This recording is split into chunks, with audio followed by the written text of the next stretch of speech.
नमस्कार व्यूअर्स, आप सभी का स्वागत है रेडियो द्वारका में। आज का जो विषय है वो है सिक्कल सेल एनीमिया और मेरे साथ जुड़ी हुई है बेंगलुरु से doctor Neema Bhatt. Doctor Neema consultant हैं डिपार्टमेंट ऑफ हिमेटोलॉजी और पीडियाट्रिक ऑन्कोलॉजी की Apollo hospital cancer institute Bengaluru में। डॉक्टर नीमा, बहुत बहुत स्वागत है आपका। Thank you mister Vishal. Doctor Neema, ये सिक्कल सेल एनीमिया क्या होता है? तो ये अगेन आपने बहुत अच्छी टॉपिक चुनी है डिस्कस करने के लिए, क्योंकि June 19 actually world sickle cell awareness day करके मनाया जाता है। ये सिकल सेल अनीमिया जो है ये एक ऐसी खून की बीमारी है जहाँ पे खून अगर उत्पत्ति होती है तो भी वो कम मात्रा में हीमोग्लोबिन मेंटेन होता है। इसकी वजह क्या है कि जो खून उत्पत्ति होती है वो अगेन थोड़ा डिफेक्टिव है। एंड जब इसमें थोड़ा स्ट्रेस आ जाता है बॉडी पे, जैसे टेम्परेचर चेंजेस, कोई बुखार या बहुत ठंड होना या कोई इन्फेक्शन, तो ये ब्लड सेल्स अपने शेप चेंज करके सिकल शेप में चले जाते हैं, जिसके वजह से बॉडी को जो ऑक्सीजन की जरूरत है वो ऑक्सीजन सप्लाई नहीं हो पाती। एंड इसके वजह से पेशेंट को काफी सारे साइड इफेक्ट्स होते हैं, काफी सारे सिम्टम्स होते हैं, जिसके बारे में हम अगले जाके बात करेंगे। ये भी एक जेनेटिक डिसीज है, मतलब जीन्स के संबंधित एक खून की बीमारी है, जिसको करेक्ट टाइम पे पिकअप करना और ठीक तरह से इलाज करना बहुत जरूरी है। डॉक्टर नीमा, इसके क्या सिम्टम्स होते हैं? जी, सो सिकल सेल अनीमिया एक्चुअली दो तरीके का है। एक वेरिएंट जो अफ्रीकन अमेरिकन पॉपुलेशन में होता है, जो अफ्रीका सब कॉन्टिनेंट में पाई जाती है, वो थोड़ा अलग तरीके का होता है। एज इन उसके सिम्टम्स बहुत ज्यादा सिवियर होते हैं और पेशेंट्स को हाथ उंगलियों में, छोटे छोटे जॉइंट्स में, कभी बैक पेन, कभी बोनी पेन, सो मल्टीपल, मतलब शरीर के बहुत सारे पार्ट्स, बहुत सारे हड्डियों में इसमें दर्द आता है। उसको हम बोलते हैं पेन क्राइसिस।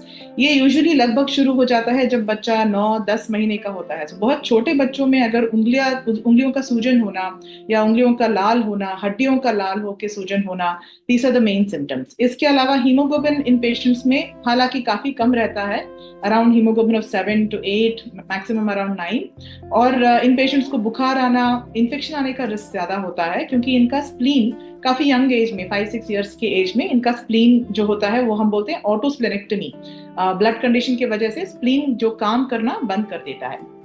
तो इसके वजह से मोस्टली पेशेंट्स को बुखार, जॉन्डिस और ये छोटे छोटे हड्डियों में दर्द, ये सारे सिकल सेल के लक्षण हैं, जो बाकी ब्लड कंडीशन से है उससे थोड़ा अलग है। अच्छा डॉक्टर नीमा, इसमें ट्रीटमेंट्स के क्या क्या ऑप्शंस अवेलेबल रहते हैं, क्योंकि बहुत छोटे बच्चों को ये परेशानी आप बता रही हैं होती है? सो जैसे मैंने बताया, दो वेरिएंट है, तो एक अफ्रीकन वेरिएंट और एक इंडियन वेरिएंट। इंडियन वेरिएंट में जो सिवियरिटी है ये बीमारी की, वो सिवियरिटी थोड़ी कम होती है। जैसे ये पेन क्राइसिस जो है वो आता है, पर only when there is temperature changes. Infections का जो फ्रीक्वेंसी है वो थोड़ा कम होता है अफ्रीकन वेरिएंट्स को कंपेयर करने पे। फिर भी इन पेशेंट्स को ब्लड क्लॉटिंग का प्रॉब्लम होना, इन्फेक्शंस आना और ब्लड ट्रांसफ्यूजन की जरूरत कभी कभी हो सकती है। तो ये जो बीमारी है ये लाइफ लॉन्ग है, मतलब जो जब शुरू होता है एज एन इन्फेंट, जो छोटे बच्चों में देखा जाता है, if it is not treated this can go on almost life long. इसके सिवियरिटी के बेसिस पे हम डिसाइड करते हैं कि इसका क्या इलाज है। यूजुअली अगर थोड़ा माइल्डर वेराइटी है, ये यूजुअली डिसीजन जो है हेमेटोलॉजिस्ट ही लेते हैं, जो खून के स्पेशलिस्ट है उनसे ही लिया जाता है। If the disease is not too severe, अगर इसके सिम्टम्स बहुत सिवियर नहीं है, तो एक दवाई है, उसको बोलते हैं हम हाइड्रोक्सीयूरिया। उससे भी इसके काफी सारे सिम्टम्स को कंट्रोल किया जा सकता है। जैसे उसके लिए ज्यादा ब्लड चढ़ाने की जरूरत नहीं पड़ती। इन्फेक्शंस को हम एंटीबायोटिक्स और बाकी दवाइयों के साथ ट्रीट कर सकते हैं। कभी कभार ही ब्लड की जरूरत पड़ती है। बट इवन इंडिया के कुछ पॉकेट्स में, जैसे कि हो सकता है नागपुर में, कुछ बेल्ट है उड़ीसा, बिहार, कुछ वेस्ट बंगाल में, जहाँ पे ये थोड़ा सिवियरिटी ज्यादा हम देखते हैं, जहाँ पे खून की जो रिक्वायरमेंट है पेशेंट को, वो साल में 3-4-5 बार उनको खून चढ़ाने की जरूरत पड़ सकती है। और इनको कभी कभी चेस्ट में इन्फेक्शन, उसको बोलते हैं हम अक्यूट चेस्ट, बहुत ज्यादा इन्फेक्शन की वजह से चेस्ट अफेक्ट हो सकता है, स्ट्रोक होने का चांस है। तो थोड़ा ज्यादा जिन बच्चों को सिवियर डिसीज होता है उनको हमें बोन मैरो ट्रांसप्लांट, जैसे हमने पिछले एपिसोड में बात किया था थैलेसीमिया के लिए ट्रांसप्लांट करते हैं, वैसे ही जो ये खून उत्पत्ति करने वाली फैक्ट्री है, जिसको हम बोन मैरो बोलते हैं, उसको हम एकदम साफ करके नए डोनर से हम बोन मैरो देते हैं। तो बोन मैरो ट्रांसप्लांट ही इसका क्योर माना जाता है। अच्छा, मतलब इसका क्योर अवेलेबल है पर बीएमटी में है। अच्छा, Correct. एक चीज आपसे जानना चाहूंगा कि क्योरेबल है, आपने बता दिया, मैं ये होता क्यों है, मतलब किस वजह से होता है? Again this is a genetic disorder. जो ये जीन्स बोलते हैं हम, जो हमारे कर्ण है, जो हमारे पूर्वजों से आता है, मम्मी पापा से या दादा दादी नाना नानी से जो आता है, वो जेनेटिक डिफेक्ट है जो ऑटोमेटिकली उत्पत्ति नहीं होती, कुछ फैमिलीज है। इसीलिए सिकल सेल पूरे इंडिया में नहीं है। It is mostly concentrated in some pockets, जैसे मैंने बताया। पर बिकॉज ऑफ माइग्रेशन, लोग काम के लिए मूव करते हैं, तो we see them in spread across all over India.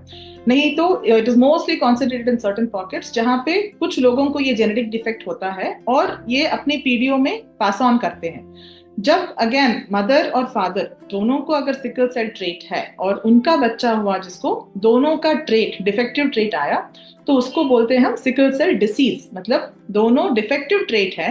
तब उस बच्चे को ये बीमारी की सिवियरिटी काफी ज्यादा हो जाती है। अगर सिर्फ सिकल सेल ट्रेट है तो उनका भी हीमोग्लोबिन थोड़ी कम मात्रा में रहती है और उनको भी थोड़ा सा कभी बुखार आने पे कभी कभार ब्लड चढ़ाने की जरूरत पड़ सकती है, कभी जॉन्डिस हो सकता है। पर सिकल सेल डिसीज जो इस कपल के बच्चों को होता है वो सिवियर है और उनके लिए काफी ज्यादा ट्रीटमेंट की जरूरत पड़ती है। तो most likely sickle cell disease और सिकल सेल ट्रेट दोनों जो है वो जेनेटिक डिसीज है। तो मतलब ये प्रिवेंटेबल है अगर इनको टाइमली इस पे एक्शन लिया जा सके तो? करेक्ट, प्रिवेंटेबल है अगर हम ठीक तरीके से स्क्रीनिंग करें और वी मेक श्योर दैट दोनों सिकल सेल ट्रेट के माँ और बाप एक कपल ना हो और उनके बच्चे ना हो। बट सिकल सेल ट्रेट और नॉर्मल पर्सन जिसका ट्रेट नहीं हो, अगर उनका बच्चा हो तो भी maximum child will be sickle cell trait, पर उसको डिसीज होने का चांस बहुत कम है। तो फिर से यहाँ पे जैसे हमने लास्ट एपिसोड में बात किया, कुंडलियों को मिलाने के बजाय अगर ये ब्लड टेस्ट, एक सिंपल ब्लड टेस्ट अगर हम करें, तो ऐसी बड़ी बीमारी को भी हम प्रिवेंट कर सकते हैं, एंड बाय रेजिंग अवेयरनेस। तो इसीलिए भी सेलिब्रेट दिस अवेयरनेस डेज, क्योंकि काफी तर लोग जानते नहीं है कि ऐसी कोई बीमारी है, इतनी बड़ी बीमारी है जिसको एक छोटे ब्लड टेस्ट से हम प्रिवेंट कर सकते हैं। अच्छा डॉक्टर नीमा, आपसे आखिरी में एक चीज पूछना चाहूंगा कि जो बच्चे क्योर हो जाते हैं, क्या वो नॉर्मल लाइफ जी पाते हैं आम और बच्चों की तरह? करेक्ट। सो जो बच्चों का बोन मैरो ट्रांसप्लांट होता है उनको थोड़ा टाइम तो लगता है ट्रांसप्लांट से बाहर आके, इन्फेक्शन से फ्री होकर, दवाई से फ्री होने के लिए थोड़ा टाइम लगता है, बट अप्रोक्सीमेटली 1 या 2 साल। पर उसके बाद अगर उनका ट्रांसप्लांट सक्सेसफुल है, they usually lead almost normal lifes. मतलब वो स्कूल जा सकते हैं, काम कर सकते हैं, बड़े होके खेल सकते हैं सारी sports what ever they want. Only thing is उनकी जो फर्टिलिटी बोलते हैं, मतलब when they have kids, when they come to the age of having kids, उसमें थोड़ा सा प्रॉब्लम होने का चांस है। So they will require follow up with specialist at that time, जो हम एंडोक्रिन स्पेशलिस्ट या फर्टिलिटी स्पेशलिस्ट बोलते हैं, उनके साथ फॉलो अप की जरूरत पड़ती है। For otherwise the most part lifestyle wise या उनकी करियर वाइज उसमें कोई प्रॉब्लम नहीं होनी चाहिए for the most part. Doctor Neema, आपका बहुत बहुत धन्यवाद। आपने बहुत ही अच्छी तरह से इस टॉपिक को बताया और उम्मीद करता हूँ कि जो लोग भी इस कार्यक्रम को सुनेंगे वो जागरूक होंगे। और जैसा कि डॉक्टर नीमा ने बोला कि ये प्रिवेंटेबल डिजीज है, आप भी जागरूक हुए हैं, औरों को भी जागरूक कीजिए, क्योंकि जागरूकता से इसको रोका जा सकता है और कम किया जा सकता है। एक बार फिर से बहुत बहुत धन्यवाद डॉक्टर नीमा आपका। अब हम आपसे विदा लेते हैं व्यूअर्स, जुड़े रहें रेडियो द्वारका के साथ। Thank you. Thank you ma'am, thank you.